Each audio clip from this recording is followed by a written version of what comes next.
Welcome to Troy Story. Today I'm going in a different vein than I've ever gone before.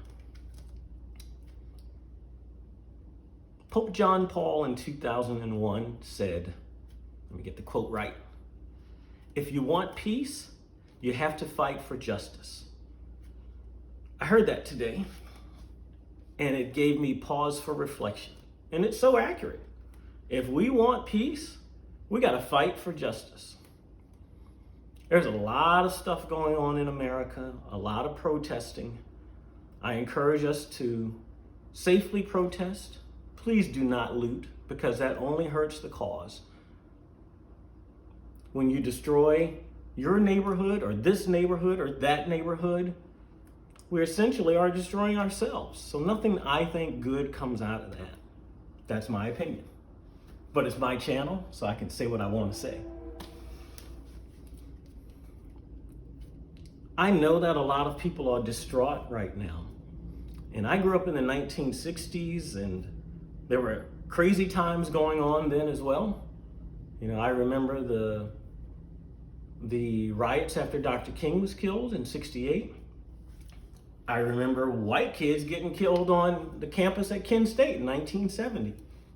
Excuse me. And I couldn't believe that the military would shoot those kids for protesting the Vietnam War. Now, I was only 9 years old, but that thing bothered me for a long time.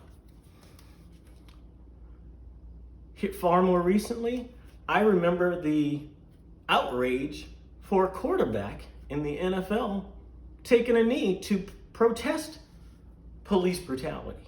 And I remember people in Washington pointing the finger saying, "Get those SOBs out of there." Now, how crazy is that? And irony of ironies, Mr. Kaepernick taking a knee is exactly what took out Mr. Floyd. Excuse me.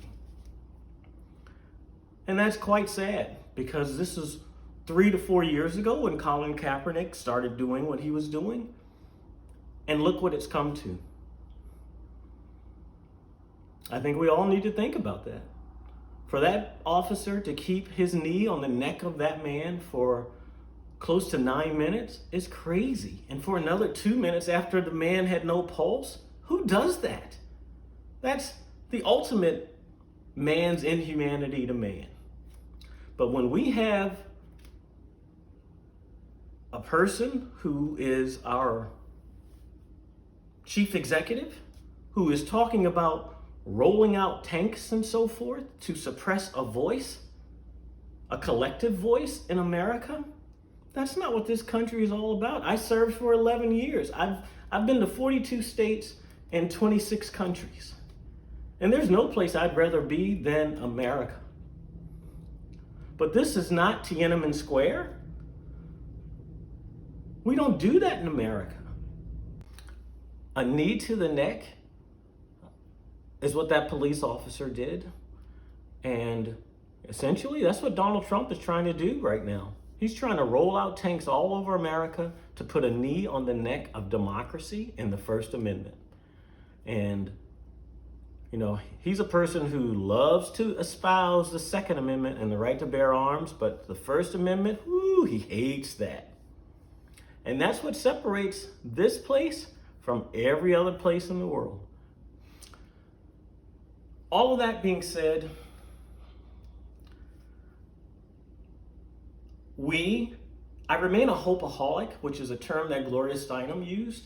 And I remain hopeful for America that, you know, in the 40s and 50s and 60s, we did not have access to fight like we do today. We can protest in the street. We can have civil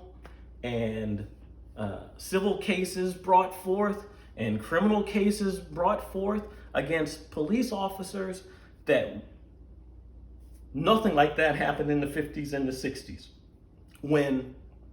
or the 20s, 30s, or 40s. When Emmett Till was killed down in Mississippi, they threw him in the river, tied him to a cotton gin, had a trial, and they reached a verdict in 20 minutes. And then the next week, the two men who killed him confessed to Life magazine that, yeah, we did it. but it was double jeopardy, so they couldn't be charged again. But you can't do that nowadays. And that's what allows me to remain a hopeaholic.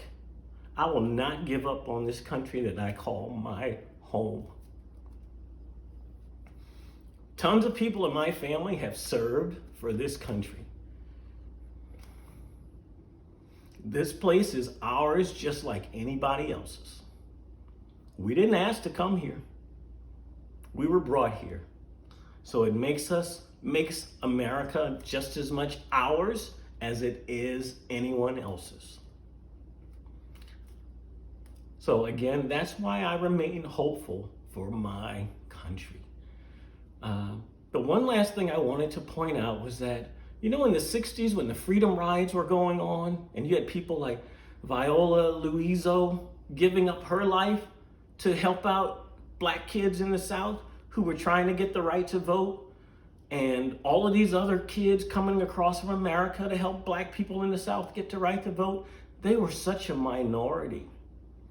And that's something else that gives me hope, because when I turn on the TV and I see all of the white people who are protesting alongside black people, that keeps my hopes up that eventually people will finally come to the realization that what is going on with bad apples within police departments, that something has to be done. This is not right. It cannot continue.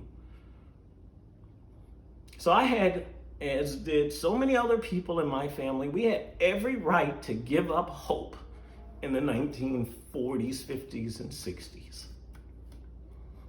But as I said, I'm like Gloria Steinem.